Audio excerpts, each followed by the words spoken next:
Samajwadi party के अध्यक्ष अखिलेश यादव ने बीजेपी और चुनाव आयोग के खिलाफ मोर्चा खोल दिया है। उन्होंने आरोप लगाया कि यूपी में एसआईआर के दौरान फॉर्म 7 के दुरुपयोग के जरिए समाजवादी पार्टी के समर्थकों के वोट काटने का षड्यंत्र रचा गया, लेकिन पीडीए वाले कयामत तक लड़ेंगे। अखिलेश यादव ने आरोप लगाया कि ये सरकार ने जनगणना शुरू की है, न कि जाति की गणना। बीजेपी सरकार पूरी तरह से नाकाम साबित हुई है।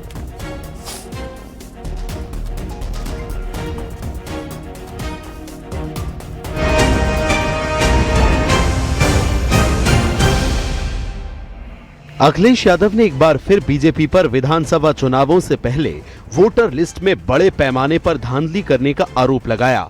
अखिलेश का दावा है कि फर्जी हस्ताक्षरों के जरिए फॉर्म 7 भरकर एसपी के समर्थकों पदाधिकारियों के नाम काटे जा रहे हैं। इलेक्शन कमीशन या जो भी प्रोसेस हो रहा है उसका डेटा शेयर किया जा रहा है, उससे डेटा शेयर हो रहा है, तभी वो टारगेटेड कर रहे हैं।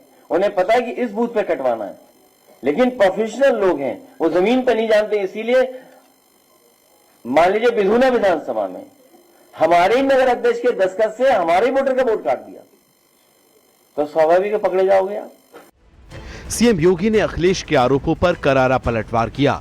सीएम योगी ने कहा कि समाजवादी पार्टी फर्जी वोटर बनाकर फॉर्म 7 के नाम पर हल्ला मचा रही है।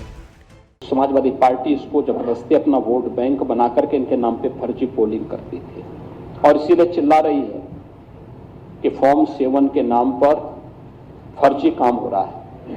देखिए, तो व्यवस्था एक बनाई है भारत निर्वाचन आयोग ने। यूपी के मुख्य निर्वाचन अधिकारी नवदीप रेणवा ने कहा कि फॉर्म 7 एसआईआर प्रक्रिया का हिस्सा है और पहले भी था और आगे भी रहेगा। ड्राफ्ट का मतलब ड्राफ्ट तो किया सरकारी कर्मचारी अधिकारी ने, वो सही भी कर सकता है, 100% नहीं भी कर सकता है। ड्राफ्ट के बाद सारे लोगों को पता लगता है किसका नाम आया किसका नहीं आया, तो दावा और आपत्ति का पीरियड तो उसके बाद ही आएगा। हमेशा ही आता है, आगे भी, इस बार भी आएगा, आगे भी आएगा और ये नियम सम्मत है। अखिलेश का आरोप है कि बीजेपी की सीक्रेट मीटिंग में एसपी के वोट काटने की रणनीति बन रही है। वहीं बीजेपी ने पलटवार कर कहा कि हार से पहले ही एसपी बहाने खोज रही है। Bureau report, news 18।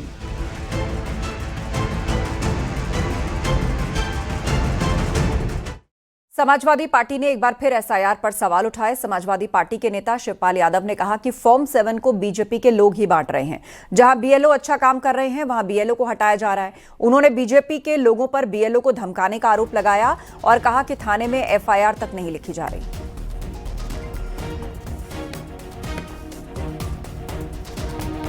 फॉर्म 7 को ये भारतीय जनता पार्टी के लोग ही ये फार्म बांट रहे हैं और सरकार करा रही है। और मुझे तो ये भी मालूम है लखनऊ में कहाँ छप रहे, नोएडा में कहाँ छप रहे और छप के सरकार बंटवा रही है। तो ये सब सरकार ही करा रही है। और देखिए, जहाँ जहाँ बीएलओ ठीक काम कर रहे हैं वहाँ पर बीएलओ को हटाया भी जा रहा है और भारतीय जनता पार्टी के लोग धमका भी रहे हैं।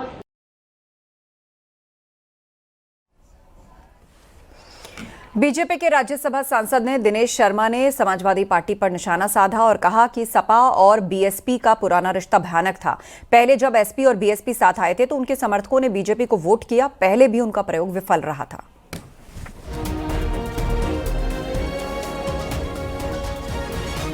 पुराना रिश्ता तो बड़ा भयंकर था कि मायावती जी को समाप्त कर देने के षड्यंत्र हो गया था। गैस का सिलेंडर हम लोग तो, मैं तो प्रत्यक्ष गवाह हूं क्योंकि आदरणीय ब्रह्मदत्त द्विवेदी जी के साथ मैं गया था। थोड़ी देर हो जाती तो शायद वो ब्लास्ट हो जाता गैस का सिलेंडर। पुराना रिश्ता अगर वो वाला रिश्ता है तो खतरनाक है। भले ही बहन जी दूसरे दल की हों, लेकिन हर नेता के कीमत है, इज्जत की भी, जीवन की भी। तो दोनों दल का रिश्ता तो बड़ा खटास वाला रहा है। अब कहो आप प्रयोग की अगर बात करो तो प्रयोग भी निष्फल रहा है। दोनों दल साथ में जब मिलकर लड़े थे, सपा और बसपा, तो भारतीय जनता पार्टी की प्रचंड जीत हुई थी। और जो बसपा के मतदाता थे उन्होंने सपा को देने के बजाय भाजपा को दिया था, और जो सपा के मतदाता थे उन्होंने बसपा को देने के बजाय भाजपा को दिया था। तो प्रयोग करे, उनका अपना अपनी उनकी आइडियोलॉजी है, अपना उनकी रणनीति है। लेकिन बीजेपी अपने कैडर बेस्ड कार्यकर्ताओं के आधार पर और जनता में किए गए कार्यों के आधार पर। तो आपका मानना है यदि सपा और बसपा फिर से गठबंधन करते हैं तो उनकी पार्टी में भगदड़ मच जाएगी, उनके कार्यकर्ता दोनों पार्टियों के बीजेपी की तरफ आ जाएंगे? मैं समझता हूं कि वो अपने राजनीतिक अस्तित्व के अंतिम दौर पर होंगे।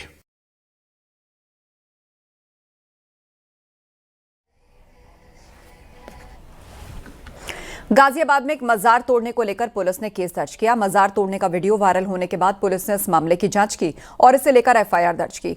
वायरल वीडियो में कुछ लोग हिंदू संगठन से जुड़े होने का दावा करते हैं और हथौड़े से मजार तोड़ते दिख रहे हैं। पुलिस की ओर से कहा गया कि किसी को भी कानून हाथ में लेने की इजाजत नहीं है। जिन लोगों ने काम किया उनके खिलाफ कड़ी कार्रवाई की जाएगी।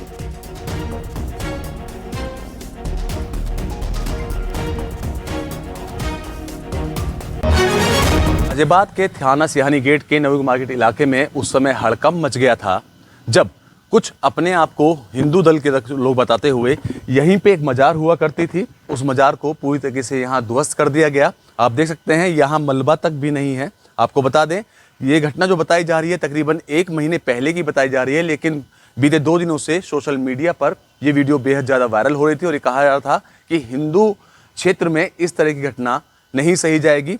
ऐसे में जो यहाँ पर दुकान चलाते हैं बीते कई सालों से, उनसे भी जान लेते हैं और बात कर लेते हैं। सर आपका नाम जानना चाहूँगा। रामू है मेरा नाम। तो रामू जी कब से आप ये मजार देख रहे थे? हमारी सब उम्र से तो पहले से यही जी। तो जब ये मजार तोड़ी गई आप थे उस दौरान? आपने देखा कौन लोग थे? हम नहीं थे यहाँ पर। हम तो 7 बजे पहले बंद कर देते हैं। अच्छा 7 से पहले बंद कर देते हैं। तो लगभग आपकी उम्र कितनी होगी? आप कह रहे हैं मेरी उम्र से पहले है। हाँ 72 साल की है। 72 साल इनकी उम्र है। इनका साफ तौर पे कहना है कि उससे पहले की ये मजार यहाँ पर बनी हुई थी और देख सकते हैं कि अब यहाँ मलबा तक भी नजर नहीं आ रहा है। हिंदू रक्षा दल के राष्ट्रीय अध्यक्ष पिंकी चौधरी ने 31 जनवरी को घोषणा की थी कि अधिक बच्चे पैदा करने वाले हिंदू परिवारों को प्रोत्साहन राशि दी जाएगी। उन्होंने ये भी कहा कि चौथे बच्चे पर 21,000 रुपए, 5वें बच्चे पर 31,000 रुपए का इनाम होगा। इसी क्रम में गाजियाबाद में चौथा बच्चा होने पर एक हिंदू दंपति को 21,000 रुपए दिए गए। धर्म के परिवार बढ़ेंगे तभी ये कि आज हमारे परिवार 1-1, 2-2 बच्चे कर रहे हैं, वो हमारे भारत के लिए आने वाले समय के लिए बहुत घातक होगा। और ये मुसलमान 10-10, 12-12 बच्चे पैदा कर रहे हैं। इनकी मानसिकता इस भारत को कब्जा करने की है और सनातन धर्म को समाप्त करने की है। तो मैं अपने सभी हिंदू परिवारों से ये कहना चाहता हूं जो सोच रहे हो कि आर्थिक परेशानी उसे है, तो मैं एक बात कहता हूं, जो भी हिंदू परिवार चौथा बच्चा करेगा तो वो कार्यालय से आकर 21,000 रुपए हर चौथे बच्चे पर मेरे से लेके जाए, हिंदू रक्षा दल कार्यालय से, और 5वां करेगा तो उसको 31,000 रुपए दिए जाएंगे। और ये हमारे सूरज भाई हैं, सूरज पंडित जी, इन्होंने बरेली के लोगों को जल्द ही बीडीए की ओर से बनाई गई रामायण वाटिका और रुद्रावनम जल्द ही आम लोगों को समर्पित की जाएगी। मुख्यमंत्री योगी आदित्यनाथ फरवरी के अंतिम सप्ताह में इसका उद्घाटन कर सकते हैं। इसके बाद रामायण वाटिका और रुद्रावनम के गेट आम लोगों के लिए खुल जाएंगे। बीडीए प्रशासन तैयारियों को अंतिम रूप देने में जुटा है। बता दें कि बरेली विकास प्राधिकरण ने रामगंगा परियोजना में रामायण वाटिका और रुद्रावनम बसाया है।